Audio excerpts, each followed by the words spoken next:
បាទសម្រាប់ញាតិគ្រប់ជំរាបសួរទៅកាន់ពុកម៉ែបងប្អូនអ្នកគ្នាមកថ្ងៃនេះជួបជាមួយនឹងខ្ញុំបាទហើយមកនៅវីដេអូថ្មីមកនៅក្នុង Channel តរិយាពលិចនយន្តនៅថ្ងៃទី9 ខែ 6 ឆ្នាំ 2025 បាទ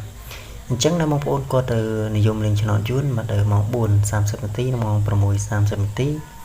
បងប្អូនអាចធ្វើការត្រាក់ទំនងមកខ្ញុំបានមកដល់ចំពោះខាងចាំបាត់គឺមានតម្រុយ2វេតបាទមិនម៉ោង 4 និងម៉ោង 6 បើសិនជាបងប្អូនក៏មានចំណាប់អារម្មណ៍គាត់អាចធ្វើការត្រាក់ទំនងមកតាមរយៈ Facebook សរិយាដកឃ្លាពលិចចំណតយន្តឬក៏ពុកម៉ែបងប្អូនចង់ត្រាក់ទំនងតាមលេខទូរស័ព្ទវិញមកដល់ 088 5183 503 មកចំណាយសកុនវិញគឺត្រូវជូនតាមសថេទេបាទចំពោះខាងខ្ញុំអត់មានកំណត់សេវាទេបងប្អូនមកតែបងប្អូនគាត់ចុកលេខទៅពេលដែលត្រូវជូនតាមទឹកចិត្តបងប្អូនមកបងប្អូនទេមកបងប្អូនគាត់ត្រូវតិចជូនតិចមកទៅច្រើនជូនច្រើនមកតាមសធាបងប្អូនបងប្អូនអញ្ចឹងបាទអញ្ចឹងចំពោះមួយរយៈនេះគឺបានផុសវីដេអូទេបងប្អូនបានអធិស្ឋានផងមកបងប្អូនមួយចំនួនខ្លះដែលគាត់ធ្លាប់លេងជាមួយខ្ញុំអត់គឺគាត់ឆាតសួរឬក៏តែសួរអញ្ចឹងបាទនិយាយទៅគឺអត់ស្ទើរបានបង្ហោះទេបងប្អូនមកវីដេអូយើងរវល់ពេញបងប្អូនមកអញ្ចឹងអធិស្ឋានពីពុកម៉ែបងប្អូនផងមកដល់ខ្ញុំអត់បានបញ្ជាក់ចំពោះលេខហ្វ្រីទេបងប្អូនមក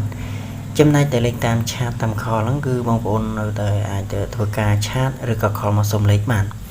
ពីព្រោះលេខតាមឆាតតាមខលគឺខ្ញុំនៅឲ្យតាមធម្មតាទេបងប្អូនមកគ្រាន់តែវីដេអូយើងបានផុសអញ្ចឹងបាទអញ្ចឹងក៏មកខាត់ពេលយូរបងប្អូនមកខ្ញុំសូមមកបញ្ជាក់មកចំពោះបងប្អូនដែលគាត់ឆាតឬក៏ខលមកខ្ញុំបានតែម្ដងបាទចំពោះថ្ងៃនេះបងប្អូនមកចំពោះលេខបុកក្រោមមកខ្ញុំឲ្យ10 គុត 43 77បងប្អូននិយាយទៅគឺ43ហ្នឹងគឺខ្ញុំឲ្យលេខបុកក្រោមគឺវាទៅចេញពណ៌ A វិញអញ្ចឹងនិយាយទៅគឺឲ្យចំណាបងប្អូនគ្រាន់តែវាខុសប៉ុសបើសិនជាបងប្អូនយកទៅគាត់ចេះលេងគុណប៉ុសគាត់គុណប៉ុសទាំង4ប៉ុសគឺគាត់ចូលបងប្អូននិយាយទៅគឺលេខឲ្យចំមែនទេបងប្អូនគ្រាន់តែយើងឲ្យប៉ុស BCD វាចេញពណ៌ A បាទមិនតែមិនថ្មីបងប្អូនថ្ងៃនេះគឺបងប្អូនគាត់ហែងកប់សេរីដូចគ្នាបងប្អូនគាត់ចូលចំមើលលេខបុកប៉ុសក្រោមម៉ោង 6:30 នាទី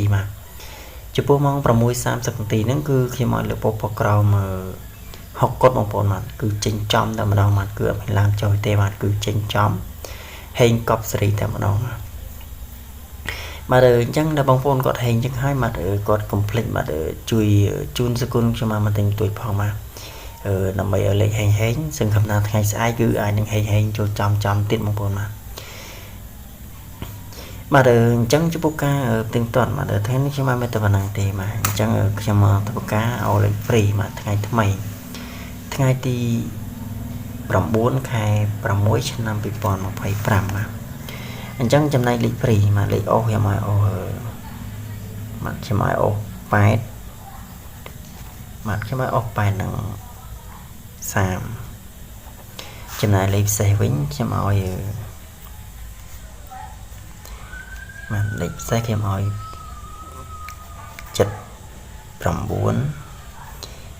79នឹង04នឹង20 27ចំណែក3លេខខ្ញុំឲ្យ7 27 គុណបើសិនជាបងប្អូនគាត់មានចំណាប់អារម្មណ៍គាត់ចង់លេខបច្ចាក់ពោបច្ចាក់ម៉ោងពីខ្ញុំបាទចំពោះខាងខ្ញុំបាទហ្នឹងគឺមានតម្រុយ2វេនគឺមានម៉ោង 4:30 នាទីដល់ម៉ោង 6:30 នាទីបើសិនជាបងប្អូនក៏មានចំណាប់អារម្មណ៍ក៏អាចធ្វើការត្រាក់ទៅមកតាមរយៈ Facebook សរិយាដកឃ្លាពលិចចំណតយន្តឬក៏ពុកម៉ែបងប្អូនចង់ត្រាក់ទៅតាមលេខទូរស័ព្ទវិញ088 5183 503ចំណាយសគុណហ្នឹងគឺត្រូវជូនតាមសធាទេបងប្អូនចំពោះខាងចំណាត់ដូចខ្ញុំបញ្ជាក់ចឹងបងប្អូនគឺតាមទឹកចិត្តរបស់ពុកម៉ែបងប្អូនចាគឺបងប្អូនគាត់ត្រូវតិចជូនតិចត្រូវច្រើនជូនច្រើនតាមសធារបស់ពុកម៉ែបងប្អូនទេបាទអញ្ចឹងវីដេអូថ្ងៃនេះខ្ញុំបានតែប៉ុណ្្នឹងទេអញ្ចឹងចាំជួបគ្នាវីដេអូថ្មីថ្ងៃស្អែកបន្តទៀត